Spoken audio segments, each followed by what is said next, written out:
नमस्कार दोस्तों, क्राइम कहानी यूट्यूब चैनल पर आप सभी का स्वागत है। यदि आप क्राइम से जुड़ी घटनाएं, सच्ची कहानियां सुनना पसंद करते हो, तो कृपया हमारे चैनल को सब्सक्राइब कर लीजिए, क्योंकि हम इस चैनल पर ऐसी ही क्राइम की सच्ची घटनाएं लाते रहते हैं, जिससे आप जागरूक और सचेत रह सकें। तो चलिए आज की कहानी को शुरू करते हैं। यह कहानी अलका कुमारी की है। 10 फरवरी 2020, गांव मिठोली, थाना नौझील, जिला मथुरा, उत्तर प्रदेश। रात के समय 10 बजे रिटायर्ड फौजी चेतराम उर्फ झगड़ू का घर अचानक गोलियों की तड़तड़ाहट से गूंज उठा। किसी अनहोनी की आशंका से गांव वाले जब फौजी के मकान पर पहुंचे, तो वहां का दृश्य देखकर सकते में आ गए। रिटायर्ड फौजी चेतराम घर के बाहर खून से लथपथ पड़ा था। फौजी की 17 वर्षीय बेटी अलका हाथ में लोडेड पिस्टल लिए खड़ी थी। उसके कपड़ों पर खून लगा था। गांव वालों को देखते ही अलका ने पिस्टल तान तान के बोली, पिस्टल देख किसी की भी उसके पास जाने की हिम्मत नहीं हुई। कुछ देर बाद अलका मकान की मंजिल पर चली गई। वहां उसकी मां राजकुमारी उर्फ नेहा लहूलुहान पड़ी थी। इसी बीच किसी ने पुलिस को घटना की जानकारी दे दी। इस सनसनीखेज घटना की जानकारी मिलते ही नौझील के थाना प्रभारी विनोद कुमार यादव पुलिस टीम के साथ घटना स्थल पर पहुंच गए। मौकाए वारदात पर पुलिस ने वारदात के बारे में पड़ोसियों से पूछताछ शुरू की। पुलिस जब घटना स्थल पर पहुंची, तब भी खून से लथपथ फौजी चेतराम घर के बाहर पड़ा था। उसके पास ही पिस्टल पड़ी थी। पुलिस मकान की पहली मंजिल पर पहुंची तो वहां राजकुमारी और बेटी अलका खून से लथपथ पड़ी थी। मामला एक फौजी परिवार का था, इसीलिए पुलिस के उच्च अधिकारियों को भी अवगत करा दिया गया। खबर पाकर एसएसपी सुलभ माथुर और सीओ मांट आलोक दुबे घटना स्थल पर पहुंच गए। साथ ही फॉरेंसिक टीम भी आ गई। अधिकारियों ने घटना स्थल का निरीक्षण किया। फौजी के घर में पत्नी के अलावा एक बेटी व एक बेटा था। परिवार के 4 सदस्यों में से 3 को गोलियों लगी थी। इस पर गोलीकांड का एकमात्र गवाह फौजी का बेटा आदर्श ही था। इस गवाह को खरोच तक नहीं आई थी। पुलिस ने फौजी, उसकी पत्नी और बेटी को उपचार के लिए मथुरा के नेती अस्पताल भेज दिया। पुलिस ने अपने स्तर से जानकारी जुटाने के साथ ही ग्रामीणों से भी पूछताछ की। सूचना पर पहुंची फॉरेंसिक टीम ने घर में कारतूस भी तलाशे और दीवारों में फंसी गोलियां भी निकाली। फॉरेंसिक टीम काफी देर तक पूरे घर को खंगाल रही थी। टीम ने खून के नमूने और खून से सनी मिट्टी के नमूने भी लिए। फौजी चेतराम के घर से पिस्टल, 2 खोखे, 3 जिंदा कारतूस, खाली मैगजीन और 4 कारतूस की एक और मैगजीन बरामद हुई। पुलिस ने पिस्टल को बैलिस्टिक जांच के लिए भेजने हेतु जब्त कर लिया। इस सनसनी वारदात ने लोगों को हिलाकर रख दिया। गांव वाले चर्चा कर रहे थे कि अलका ने मां बाप को गोली मारने के साथ खुद को भी गोली मार ली। हालांकि यह केवल चर्चा थी, वास्तविक का भी किसी को भी पता नहीं था।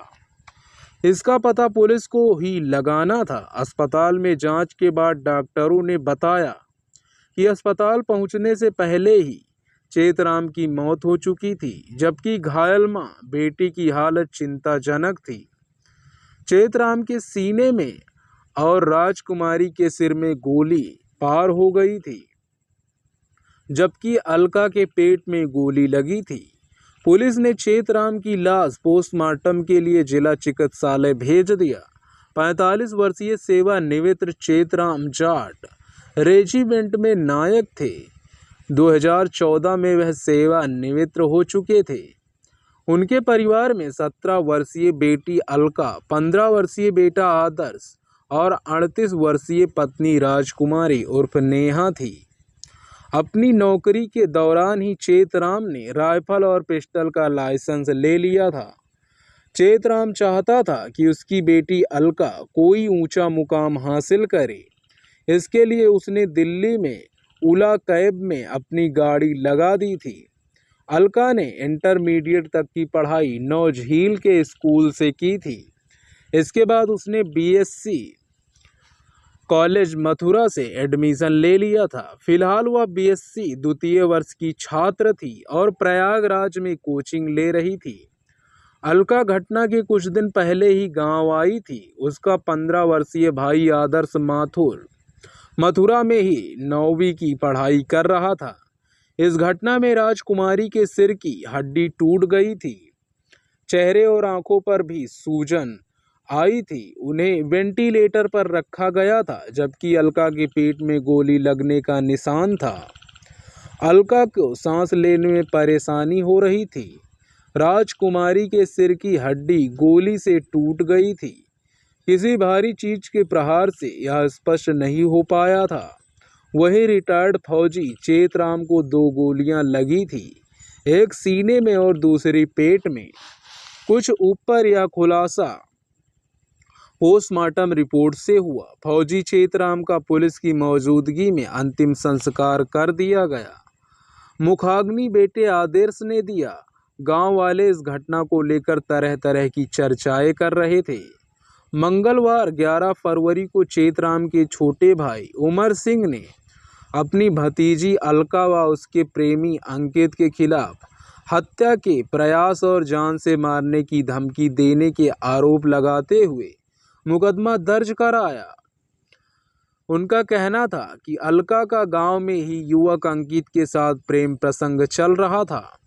चेतराम उसका विरोध करता था। इसी के चलते अलका और उसके प्रेमी अंकित ने मिलकर यह कांड कर डाला।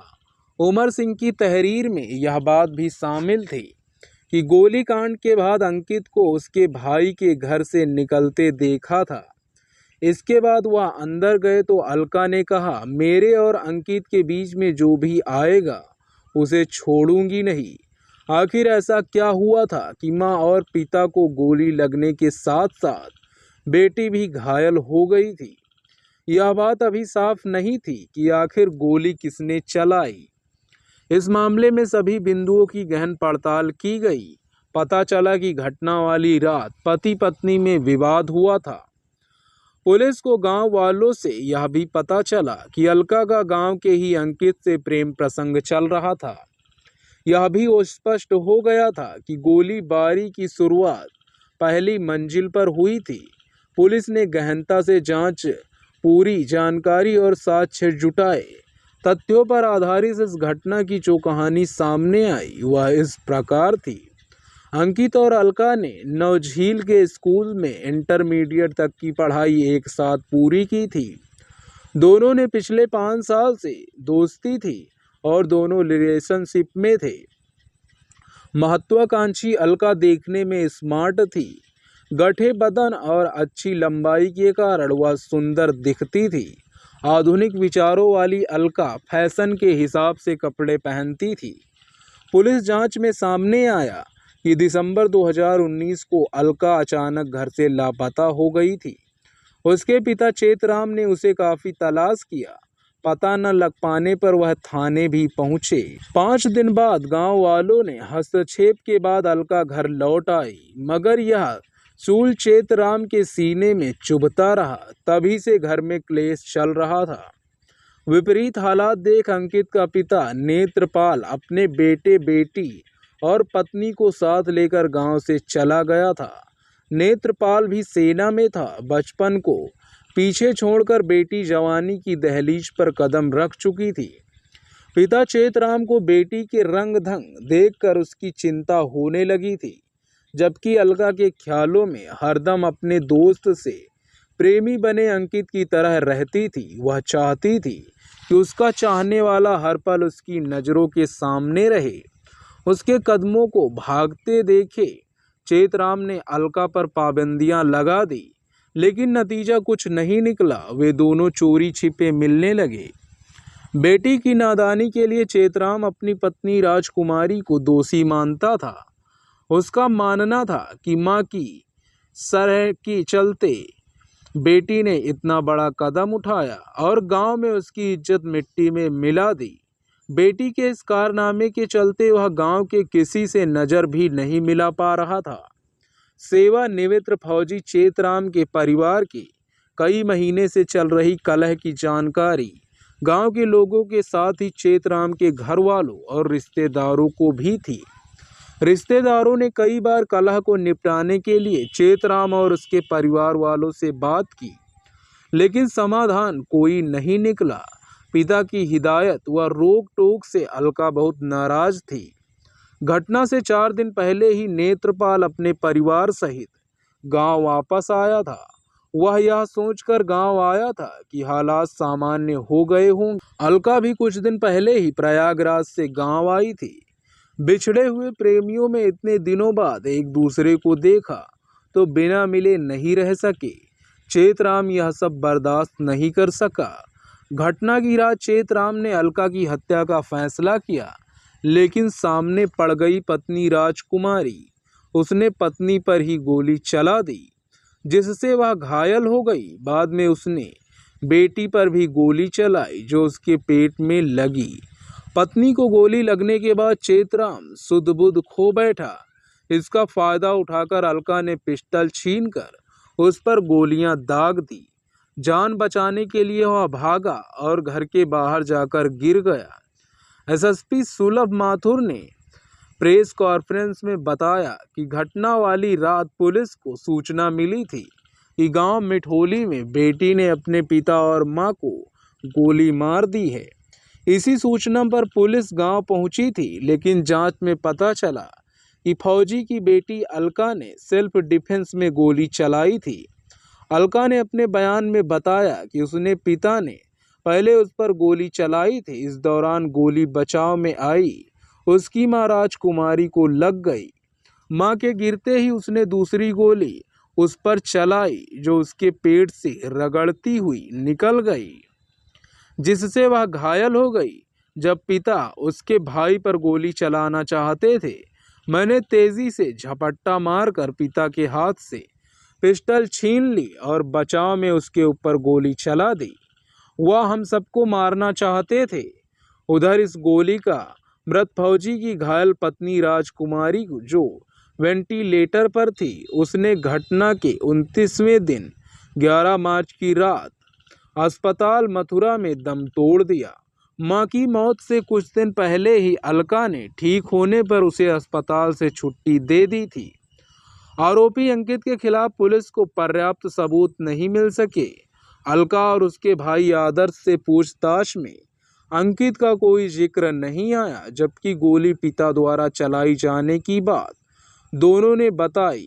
बयान लेने के बाद पुलिस ने अलका के घर वालों से उसे सुपुर्दगी में लेने को कहा, लेकिन किसी ने उसे लेने की हामी नहीं भरी।